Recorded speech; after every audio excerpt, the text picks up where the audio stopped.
한 주간의 기독교계 이슈를 살펴보는 시간입니다. 기독교연합신문 이현주 기자와 함께하겠습니다. 이현주 기자 안녕하십니까? 안녕하십니까. 종교인 과세가 올해부터 시작이 됐는데 아직 납부 신고 비율이 낮다는 말이 나옵니다. 중간 점검을 한번 해보죠. 어떤 상황인가요? 네, 1월 1일부터 목사님을 포함해서 모든 종교인들이 세금을 내는 종교인 과세가 시행이 됐습니다. 하지만 납부 실적이 상당히 저조한 것으로 전해지고 있는데요. 이유는 한 번도 해본 적이 없으니까 여전히 소득 신고에 자신이 없기 때문인 것 같습니다. 예. 이런 현상은 기독교에만 국한된 것이 아니라 타 종교도 마찬가지인데요. 평생 세금을 내보지 않았던 종교인 입장에서는 세무서 방문 자체가 엄두가 안 나는 것 같습니다. 예. 세무당국에서 절차를 너무 어렵게 해놔서 그런 건가요? 왜 이런 현상이 발생하는 건가요? 사실 정부에서 종교인 세금 납부를 시행하려고 했다면 연착륙 과정을 거쳤어야 하는데요. 예. 그래서 사실 교계가 유예 요청을 했었습니다. 그런데 이 법의 시행이 올 1월부터인데 세부 시행안은 12월 거의 말 돼서야 이제 확정이 됐었죠. 그러니까 시행이 되자마자 뭐 한 달이고 두 달이고 이런 여력도 없이 내라 이제 이렇게 된 겁니다. 제도에 대한 설명회도 몇 차례 없었습니다. 찬반 논쟁으로 시간을 많이 소모했고요. 예. 정부도 종교인들 눈치를 보다가 해를 넘기기 전에 시행안을 확정했으니까 납부하는 종교인들로서는 당황스럽지 않을 수 없습니다. 예. 그래서 세무당국은 지난해 종교계를 예방하면서 정한 기한에 과세 자료집을 내서 불편이 없도록 하겠다고 했지만 이것도 아직 실행을 못하고 있습니다. 예. 그나마 종교계와 시민단체, 세무전문가 이렇게 해서 국세청과 기획재정부가 함께 종교인 소득과세 협의체를 만들고 정기적인 회의를 해서 불편함은 없는지 체크하는 정도입니다. 예. 그러면 세금을 늦게 내거나 아예 내지 못하면 뭐 과태료 같은 불이익은 없는 건가요? 일단 법을 시행하고 나면 정부는 책임이 없고요. 거기에 따른 책임은 이제 내는 사람, 즉 납세자에게만 주어집니다. 네. 저 같은 근로자는 원래 월별로 원천 징수를 하는데요. 목사님도 마찬가지로 월별로 내시던가 아니면 5월에 종합소득세 신고를 할 수 있습니다. 예. 그렇게 해서 1년치를 낼 수 있는데 이미 5월이 지나버렸죠. 그렇지만 5월에 못했다고 해서 불안해하실 필요는 없다고 합니다. 예. 일단 종교인에 한해서는 반기별 신고를 할 수 있다고 하는데요. 이렇게 편의를 제공하고 있기 때문에 1년 분량의 세금을 낼 수 있다고 합니다. 쉽게 예. 말해서 종교단체는 사례비에 대한 세금을 6개월씩 모아서 7월하고 1월 이렇게 두 번을 내던가 아니면 5월에 한 번 신고를 하던가 이렇게 할 수 있다는 것이죠. 예. 아직 기회가 있다고 하니까 조금 안심이 되는 것 같긴 한데요.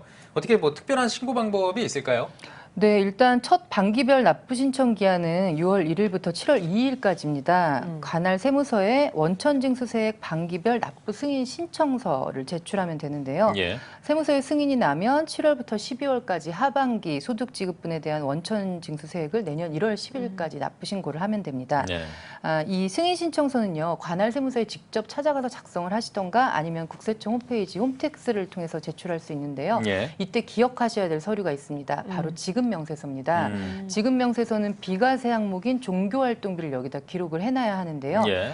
큰 교회 같은 경우는 교회 통장에서 목회활동비를 지급하니까 상관없지만 작은 교회는 이제 목사님 급여 통장에다가 활동비를 넣어주는 경우가 있습니다. 이럴 때 필요 목적에 맞게 사용했다고 해도 이걸 항목으로 따로 적어놓지 않으면 세금 폭탄을 나중에 맞을 수 있기 때문에 지금 명세서에 종교활동비를 따로 기재해야 소득이 잡히지 않는다. 이 점은 기억하시면 좋을 것 같습니다. 네. 예. 사실 이렇게 안내를 받아도 어렵고 세무서 한번 가기가 어려워서 고생하는 목사님들이 많을 것 같습니다. 정부나 교계에서 좀 더 친절하게 이런 분들을 좀 챙기면 좋을 것 같다 이런 생각이 들어요. 네, 세무서 가는 거 저도 어려운데요. 맞습니다. 예. 국세청은 제도 운영을 위해서 그 100명이 넘는 전담 인력을 배치해서 워크숍과 직무 교육을 하고 있다고 합니다. 예. 또 올해 1월부터 4월까지 1,100회가 넘는 설명회를 실시했는데요. 예. 지금도 세무서 홈페이지나 지방국세청 홈페이지에 접속하셔서 노회나 지방회 단위로 설명회를 요청하면 찾아가는 설명회를 해준다고 합니다. 예. 활용하실 수 있을 것 같고요. 또 현재 주요 교단 산하에서는 종교인 과세 세미나를 계속하고 있고 한국교회 교단장회인의 종교인 과세 TF팀이 매뉴얼을 만들어서 이미 배포를 했습니다. 예. 아마 각 총회로 문의하시면 이 매뉴얼을 받아보실 수 있을 것 같고요.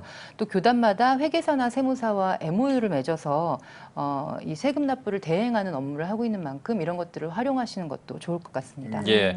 자, 이제 주제를 살짝 바꿔보겠습니다. 지금 세계교회협의회 WGC WCC 중앙위원회가 열리고 있는데 이 이야기를 좀 해봤으면 좋겠습니다. 그 차기 총무 선출을 위한 인선위원회 구성 소식이 있는데 어떤 소식입니까? 네, 지금 현재 총무가 노르웨이 출신의 올라프 픽세 트베이트 총무인데요. 예. 임기가 2019년 말로 끝납니다. 스위스 제네바에서 열리고 있는 WCC 중앙위원회에서 차기 총무 선출을 위해서 18명의 인선위원회를 구성을 했고요. 예. 우리나라에서 장신대 배현주 교수가 인선위원으로 참여하게 됐습니다. 한국에서 후보도 나올 것으로 보이는데요. 예장통합 출신으로 WCC 전도와 선교위원회에서 활동했던 금주선 목사가 출사표를 던질 것으로 보입니다. 네. 예. 창립 70주년 기념 행사도 함께 열리고 있다고 하는데요. 이 자리에 북한교회 대표가 초청이 됐다고요? 네, WCC는 1948년 네덜란드 암스테르담에서 창립총회를 했습니다. 예. 이후 70년 역사를 이어오고 있는데요. 이번에 70주년을 맞아서 다양한 행사 중에 하나로 북한교회 대표를 초청을 했습니다. 남북 정상회담 이후에 세계교회가 먼저 평양을 방문해서 판문점 선언 지지 의사를 밝혔다 이런 말씀 드린 적이 있는데요. 이번에는 북한교회 대표와 함께 한반도 에큐메니칼 포럼을 남한교회가 또 진행을 합니다. 남북교회 관계자들은 지난 17일 열린 70주년 기념 예배 후에 함께 찬양하며 한반도 평화 분위기에 대한 환담을 나눈 것으로 전해지고 있습니다. 또 WCC 중앙위원회에서 한반도 비핵화와 통일을 매우 중요하게 다루고 있어서 어떤 결과물이 나올지 관심이 쏠리고 있습니다. 네, 예. 잘 들었습니다. 종교인 과세 점검과 WCC 소식까지 살펴봤습니다. 이현주 기자 고생하셨습니다.